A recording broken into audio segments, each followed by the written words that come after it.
अब मैं अनुरोध करती हूँ माननीय लोकसभा अध्यक्ष श्री ओम बिरला जी से कि वे माननीय राष्ट्रपति जी का अभिनंदन करें।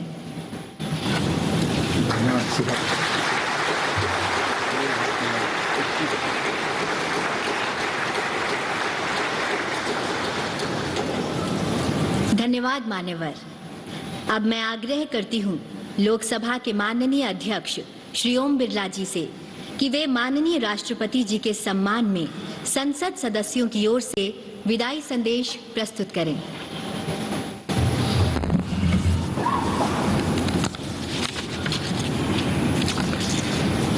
माननीय राष्ट्रपति जी, माननीय उपराष्ट्रपति जी, माननीय प्रधानमंत्री जी, माननीय मंत्रीगण, संसद के दोनों सदनों के माननीय सदस्यगण, अतिथिगण, माननीय राष्ट्रपति जी के प्रति हम सबके भावों की अभिव्यक्ति करने वाला एक सम्मान पत्र मैं अब आपके समक्ष पढ़ना चाहता हूं।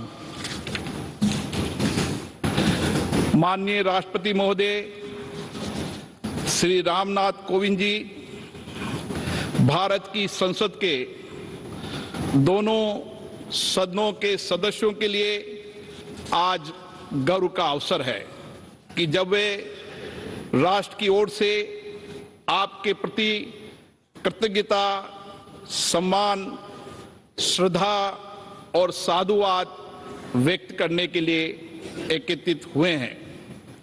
भारत गणराज्य के राष्ट्रपति के रूप में 5 वर्ष के कार्यकाल के दौरान आपने इस सर्वोच्च पद की गरिमा और शालीनता को नव उत्कर्ष प्रदान किया है। इसके लिए हम सब हृदय से आपका आभार प्रकट करते हैं। महोदय, उत्तर प्रदेश के कानपुर जिले के एक छोटे से गांव परोग से भारत के राष्ट्रपति के शीर्ष पद तक पहुंचने की आपकी यात्रा हमारे लोकतंत्र की एक अद्भुत एवं प्रेरक उपलब्धि है। सुदीर्घ सार्वजनिक जीवन में राष्ट्रहित तथा जनसामान्य के कल्याण को लक्षित करके लिए किए गए कार्यों से आपने ये सिद्ध किया है कि आप एक बहुआयामी संवेदनशील जनसेवक हैं। वर्ष 1971 में दिल्ली बार काउंसिल के एक अधिवक्ता के रूप में अपने करियर की शुरुआत करने के बाद आपने दिल्ली उच्च न्यायालय और भारत के उच्चतम न्यायालय में अपनी सेवाएं प्रदान करते हुए निर्धन और वंचित लोगों की पूरी समर्पण के साथ मदद की है। उसके उपरांत राज्यसभा के सदस्य के रूप में अपने 2 कार्यकालों के दौरान आपने संसदीय समिति के सदस्य के रूप में तथा राज्यसभा की आवास समिति के सभापति के पद पर रहते हुए देश को अपना महत्वपूर्ण योगदान दिया है। महोदय, आपका दृढ़ विश्वास है कि शिक्षा सशक्तिकरण का सर्वश्रेष्ठ साधन है।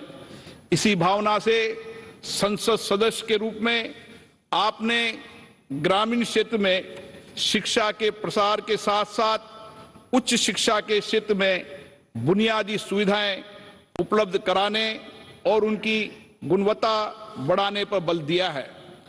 आपने राष्ट्र निर्माण में महिलाओं की अधिक से अधिक भागीदारी और समाज के वंचित वर्गों, विशेष रूप से दिव्यांगों और अनाश्रितों के लिए अधिक अवसरों के सृजन के लिए आपने निरंतर प्रयास किए हैं। जनहित के महत्वपूर्ण मुद्दों के लिए आपकी अटूट प्रतिबद्धता लोक सेवा के प्रति आपके समर्पण का प्रमाण है। महोदय, वर्ष 2015 में बिहार के महामहिम राज्यपाल के पद पर आसीन होने के बाद आपने संवैधानिक मूल्यों को संरक्षित रखते हुए शांतिपूर्ण तरीकों से और संवाद के माध्यम से अनेक मुद्दों का समाधान किया, जिसके लिए एक स्वर से आपकी सराहना की गई। कुलाधिपति के रूप में अपने राज्य के विश्वविद्यालयों के क्रियाकलापों के सुधार के लिए निरंतर प्रयास किए गए। इसके अतिरिक्त आपने कुलपतियों की नियुक्ति में पारदर्शिता लाने एवं विश्वविद्यालयों के बेहतर विनियमन के लिए एक न्यायिक आयोग का भी गठन किया। महोदय, जब आपको वर्ष 2017 में भारत गणराज्य के 14वें राष्ट्रपति के रूप में भारत के राष्ट्राध्यक्ष का दायित्व मिला, तो आपने अपने पद की अपेक्षाओं एवं चुनौतियों को गरिमा एवं विनम्रता से स्वीकारते हुए पदभार को ग्रहण किया। आपके विनम्र स्वभाव तथा कार्यशैली ने हम सभी सांसदों के मन में एक विशिष्ट स्थान बनाया है।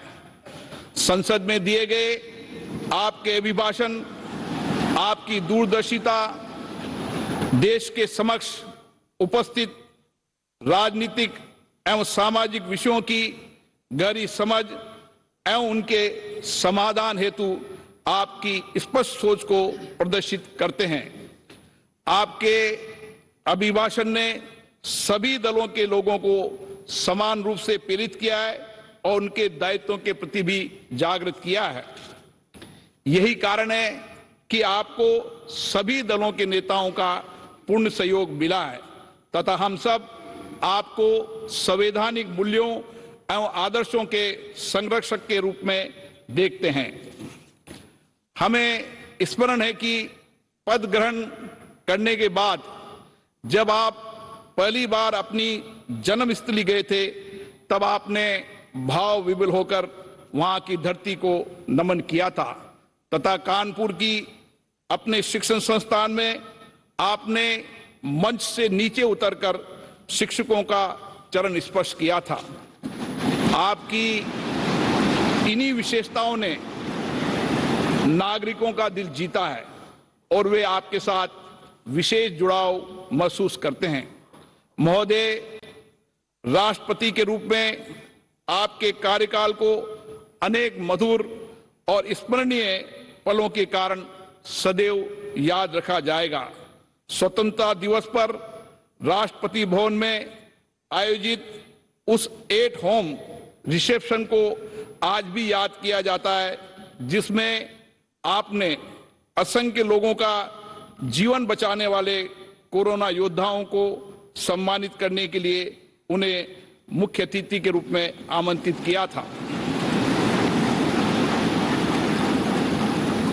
भारतीय सेना के सुप्रीम कमांडर के रूप में मई 2018 में सियाचिन में सबसे ऊंचाई पर स्थित युद्ध क्षेत्र कुमार पोस्ट में तैनात सैनिकों से आपकी ऐतिहासिक मुलाकात, पीएम केयर्स निधि में 1 माह के वेतन का दान करने का आपका अनुकरणीय योगदान, कोविड-19 के विरुद्ध संघर्ष के दौरान अधिक धनराशि उपलब्ध कराने के लिए मित्रता के उपायों के साथ 1 वर्ष के लिए अपने वेतन के 30% भाग का परित्याग करना, ऐसे कई उदाहरण हैं जो देश की सामूहिक चेतना में स्थायी रूप से अंकित रहेंगे। भारतीय संविधान के सिद्धांतों का अक्षरशः पालन, राजनीति निष्पक्षता के लिए आपकी प्रतिबद्धता और राष्ट्रपति भवन को आम नागरिकों के लिए सुलभ बनाने जैसे आपके अनुकरणीय कार्य आने वाली पीढ़ियों को सदैव प्रेरित करते रहेंगे। महोदय, आज जब राष्ट्र अपनी स्वतंत्रता के 75वें वर्ष में है, हमारा सौभाग्य है कि हम आपके दूरदर्शी एवं अनुभवी मार्गदर्शन में अमृतकाल में प्रवेश कर रहे हैं। आप राष्ट्रपिता महात्मा गांधी, बाबा साहेब अंबेडकर, श्यामा प्रसाद मुखर्जी व पंडित दीनदयाल उपाध्याय जैसे महान नेताओं से प्रेरित रहें।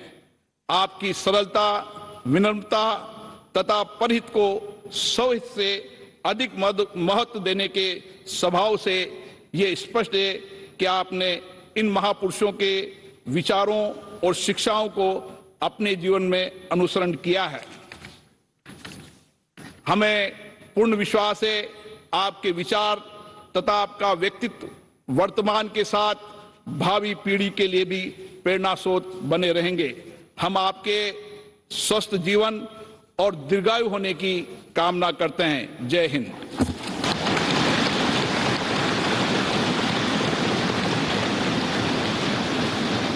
धन्यवाद माननीय लोकसभा अध्यक्ष जी।